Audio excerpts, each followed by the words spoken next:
नमस्कार मित्रमंडळी, आपणा सर्वांचे अविरत या चॅनेलवर स्वागत आहे. भारत देश हा धार्मिक देश म्हणून ओळखला जात असून भारतातील मंदिरे, तीर्थक्षेत्र यांचा एक वेगळाच इतिहास आहे.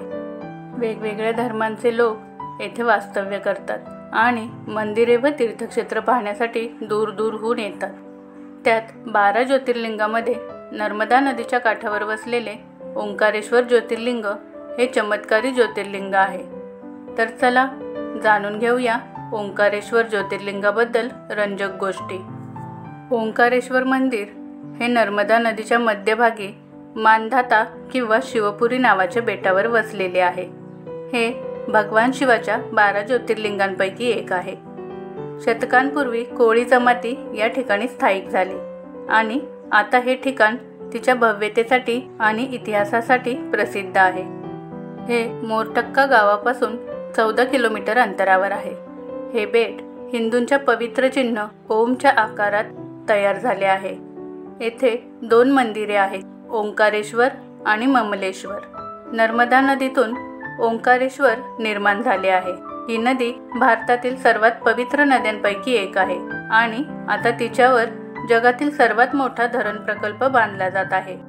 ओंकार हा शब्द जो निर्मात्याच्या मुखातून प्रथम उच्चारला गेला, त्याच्या उच्चाराशिवाय वेदांचे पठण करता येत नाही. या ओंकाराचे भौतिक रूप म्हणजे ओंकार क्षेत्र होय. त्यात 68 तीर्थक्षेत्र आहेत. तेथे 33 कोटी देवता वास करतात. देशातील प्रसिद्ध 12 ज्योतिर्लिंगांपैकी 2 ज्योतिर्लिंग मध्य प्रदेशात आहेत. एक म्हणजे महाकालच्या रूपात उज्जैनमध्ये आणि दुसरे ओंकारेश्वरच्या रूपात ओंकारेश्वरमध्ये. या ओंकारेश्वर मंदिराच्या इतिहासाबद्दल जाणून घेऊया. या ऐतिहासिक मंदिराच्या बांधकामाची मूळ तारीख कोणालाच माहीत नाही. तथापि सर्वात जुने पुरावे सांगतात की 1063 मध्ये राजा उदयादित्यने संस्कृत स्तोत्रांसह प्रत्येकी 4 दगडी शिलालेख स्थापित केले.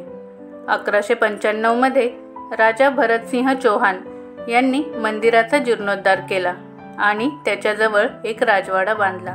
राजा मानधाताने नर्मदेच्या तीरावर असलेल्या या पर्वतावर कठोर तपश्चर्या करून भगवान शिवाला प्रसन्न केले आणि जेव्हा भगवान शिव प्रकट झाले तेव्हा त्यांनी येथे निवास करण्यासाठी त्यांना वरदान मागितले. तेव्हापासून या प्रसिद्ध तीर्थक्षेत्राला ओंकार मानधाता असे संबोधले जाऊ लागले.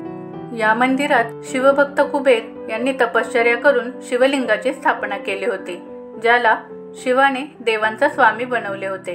कुबेराच्या स्नानासाठी भगवान शिवाने आपल्या विळलेल्या केसांपासून कावेरी नदीची निर्मिती केली होती. ही नदी कुबेर मंदिराच्या बाजूने वाहते आणि नर्मदाजीला मिळते, ज्याचा प्रत्यक्ष पुरावा म्हणून छोट्या परिक्रमेला जाणाऱ्या भाविकांनी पाहिले आहे. तीच कावेरी ओंकार पर्वताला प्रदक्षिणा घालते आणि संगमावर परत नर्मदाजींना भेटते. हे त्याला नर्मदा कावेरी असेही म्हणतात. दरवर्षी दिवाळीच्या 12व्या रात्री या मंदिरात ज्वारी अर्पण करण्याचे विशेष महत्त्व आहे आणि धनत्रयोदशीच्या दिवशी पहाटे 4 वाजल्यापासून कुबेर महालक्ष्मीचा महायज्ञ केला जातो. नर्मदेच्या काठावरील वस्तीला विष्णुपुरी म्हणतात. येथे नर्मदाजीवर कायमस्वरूपी घाट आहे. बोटीने नर्मदाजी ओलांडल्यानंतर प्रवासी मानधाता बेटावर पोहोचतो. येथील घाटाजवळील नर्मदाजी हे कोटीतीर्थ किंवा चक्रतीर्थ मानले जाते. येथे स्नान केल्यानंतर ओंकारेश्वर मंदिरात दर्शनासाठी भाविक पायऱ्या चढून जातात. मंदिर किनाऱ्यावर काही उंचीवर आहे.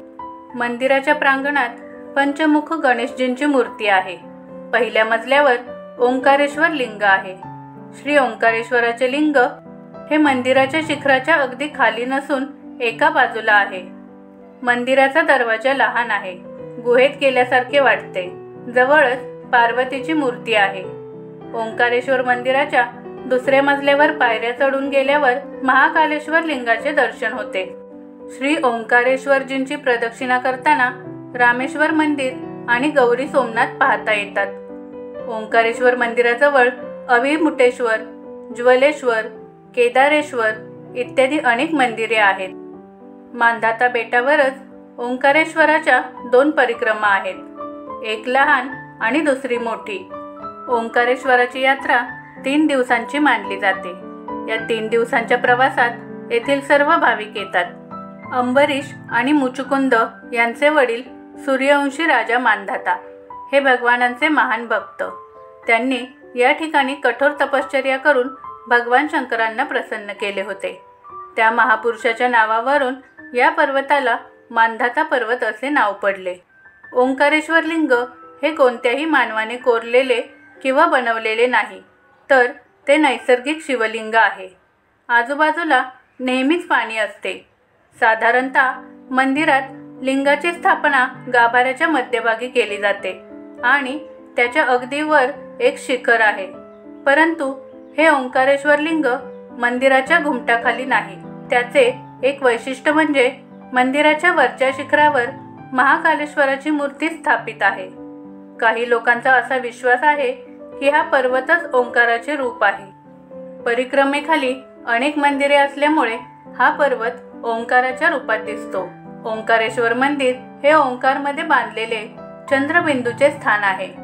त्याच ठिकाणी ओंकार पर्वतावर बांधलेले ओंकारेश्वर मंदिर आहे। या मंदिरात माता पार्वतीची मूर्तीही भगवान शंकराजवळ स्थापित केलेली दिसते। येथे भगवान परमेश्वर हे महादेव आहेत। ओंकारेश्वर ज्योतिर्लिंगांची पूजा आणि काही सेवा याबद्दल पुढे माहिती पाहू। महारुद्र अभिषेक हा अभिषेक लिंगासमोर ऋग्वेद, सामवेद, यजुर्वेद आणि अथर्ववेद पठण करून होतो। लघुरुद्राभिषेक ही पूजा केल्याने आरोग्यासोबतच संपत्तीशी संबंधित समस्यांवर मात करता येते। नर्मदा आरती दररोज संध्याकाळी नर्मदा नदीच्या काठावर महाआरती होते, जी पाहण्यास प्रेक्षणीय असते। भगवान भोग या दरम्यान भक्त दररोज संध्याकाळी नैवेद्य भोगासह भगवान शिवाला अर्पण करतात। भोग म्हणजे त्यामध्ये शुद्ध तूप, साखर आणि तांदूळ असतात। आमच्या ओंकारेश्वर मंदिराच्या या व्हिडिओला ऐकल्याबद्दल धन्यवाद।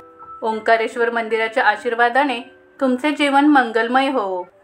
तुम्हाला हा व्हिडिओ कसा वाटला ते कमेंट करून नक्की सांगा आणि मंदिराचे आणखी सुंदर अनुभव ऐकण्यासाठी आमच्या व्हिडिओला लाईक करा व जास्तीत जास्त शेअर करा आणि आमच्या चॅनेलला सबस्क्राईब करून बेल आयकॉनला क्लिक करा। धन्यवाद।